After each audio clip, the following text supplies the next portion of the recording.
I'll keep a light in my window, free life. Here on Democracy Now!, democracynow.org, The War and Peace Report, I'm Amy Goodman. The Senate voted overwhelmingly Monday to move President Obama's controversial tax deal with Republicans to a final vote today. The bill passed by a vote of 83 to 15. Last week, Obama agreed to extend the Bush-era tax cut for the wealthiest Americans and reduce the estate tax in return for a 13-month extension of jobless benefits and a handful of tax credits for low and moderate-income Americans. According to the New York Times, at least a quarter of the tax savings under the deal will go to the wealthiest 1% of the population. The only group that will see its taxes increase are the nation's lowest-paid workers. The Senate will vote on final passage of the legislation today. On Monday, President Obama spoke to reporters at the White House and praised the bipartisan support of the bill. I am pleased to announce at this hour the United States Senate is moving forward on a package of tax cuts that has strong bipartisan support. And this proves that both parties can, in fact, work together to grow our economy and look out for the American people. I recognize that folks on both sides of the political spectrum are unhappy with certain parts of the package, and I understand those concerns. I share some of them. But that's the nature of compromise, sacrificing something that each of us cares about to move forward on what matters to all of us. Right now, that's growing the economy and creating jobs. And nearly every economist agrees that that is what this package will do. House Democratic leaders hope to take up the Senate bill later this week and allow an amendment that would rewrite the estate tax language to increase the rate from 35% to 45% and lower the amount of wealth exempted from $5 million to $3.5 million. For more, we're joined by the Pulitzer Prize-winning investigative journalist David Cay Johnston. He's a columnist for tax analysts, a professor at Syracuse University, former reporter for the New York Times. His most recent book is called Free Lunch: How the Wealthiest Americans Enrich Themselves at Government Expense and Stick You with the Bill.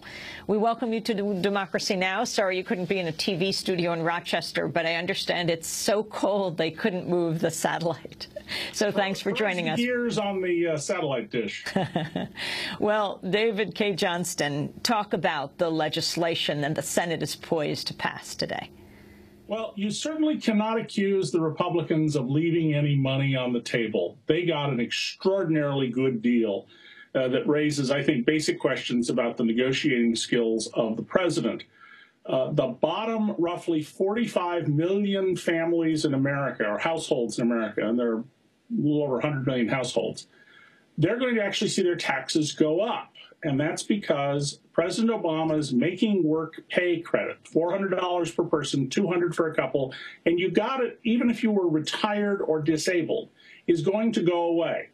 And it's going to be replaced by this temporary 2% reduction in the payroll tax, the Social Security tax. Well, for about 45 million households who make less than $20,000 a year, this is a tax increase of $150 to $200 each.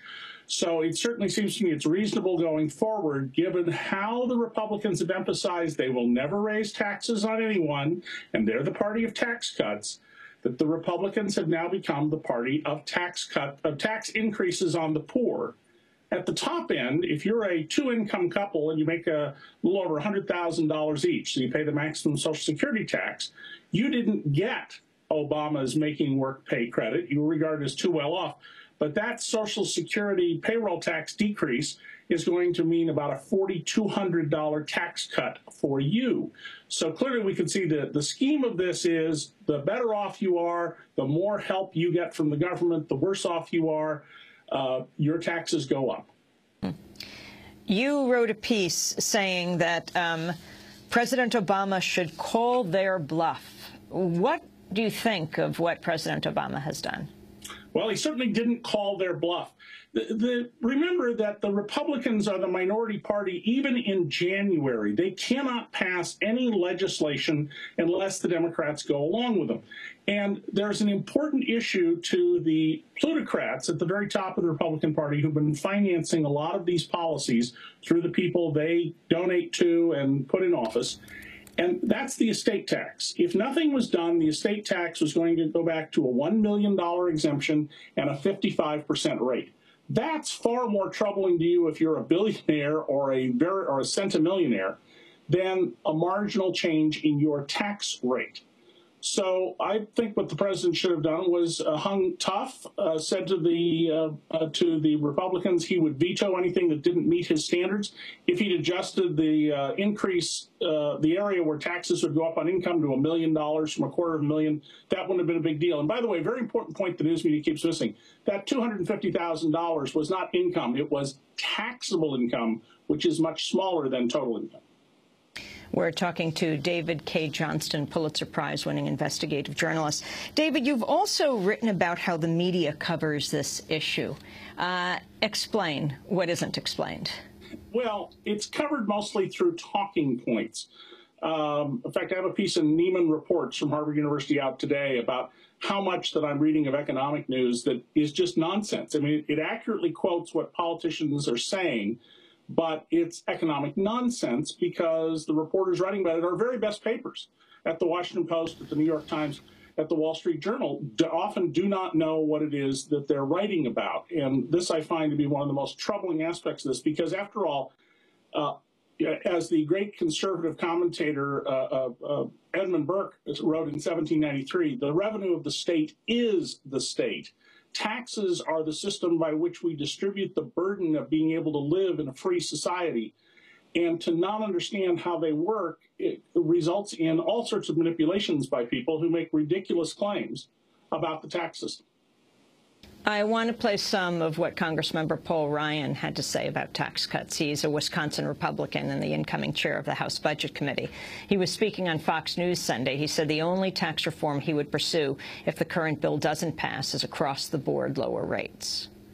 What we're going to do is what the Democrats didn't do. We're going to cut spending. I mean, I find it sort of interesting that after this massive spending spree that took place over the last 2 years, the creation of 2 new health care entitlements, now there's concern about deficits when they have a chance of raising taxes. We're not interested in raising taxes. $544 billion of that package you're talking about are simply keeping taxes where they are. The other $313 billion of this package is some of the spending stuff that you're talking about. So we don't want to see spending. We're going to come out of the gates going after spending, Chris. Spending cuts, spending controls, reforms of the structure of spending. And if we get to the point of doing tax reform, which I think is an important way to go, we should go with broader-based, lower rates for economic growth. Erskine Bowles, Alice Rivlin, centrist Democrats agree with that premise, and I would love to see the chance of getting a compromise so we can have good pro-growth tax reform, which is not tax increases, but lowering tax rates so we can have economic growth in America. I got a minute. That's Wisconsin Republican Congressmember Paul Ryan. David Cay Johnston, your response. Well, here's the fundamental problem with what he's saying. What matters is what you spend the taxes on. I have shown that you can raise taxes and actually have more money in your pocket if the government can buy something for you more efficiently. You want to get rid of the deficits. And by the way, President Obama's first budget had a smaller deficit than George Bush's last budget. If you want to get rid of the deficit and have a balanced budget, there's the #1 way to do that is universal health care that gets the business of health care off the backs of small business owners so they're not diverted from running their businesses and brings down costs. The Republicans are insistent that health care should be a profit-making business, not a public service. That it is the equivalent, in their view, of requiring kindergarten teachers to do cost accounting when they hand out crayons to the children. That's inefficient and very expensive. The issue is not rates. It is what do we spend the money on and what do we subsidize. There's something called the Shelf Project done by a number of professors who've dug into the tax code very deeply, and they've shown that without raising rates, government could bring in $1 trillion a year. That's as much as the income tax brought in 2008. $1 trillion by simply taking away loopholes for corporations. How do the Republicans, well, and the Democrats who are supporting this, overwhelming support now in the Senate, explain the deficit? I mean, when you're talking about how much money are we talking about, this will increase the deficit by $826 billion over the next decade. Well, I think it will be very interesting, Amy, to watch Fox News. I have a number of times in my column pointed out polls they commissioned but then did not talk about on the air because they didn't fit the ideology that Fox News is promoting. I suspect you'll hear a lot less about the deficit, and if you do, it will now be Obama's deficit, not the deficit of George Bush, George H.W. Bush, and Ronald Reagan, who ran up 3/4 of our federal debt, but Obama's deficit.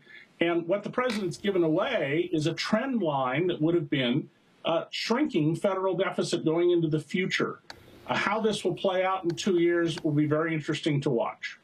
Hey, Johnston, when we're watching television, tell us what are the bullet points to watch for of the misrepresentations or outright lies that the journalists continually reiterate when talking about this. Well, failing to report that this is a tax increase on the bottom roughly 45 million households in America. Close to 150 million people. That's number one. This is a tax increase for those people. Secondly, that the more money you make, the bigger your tax cut under the Republican plan.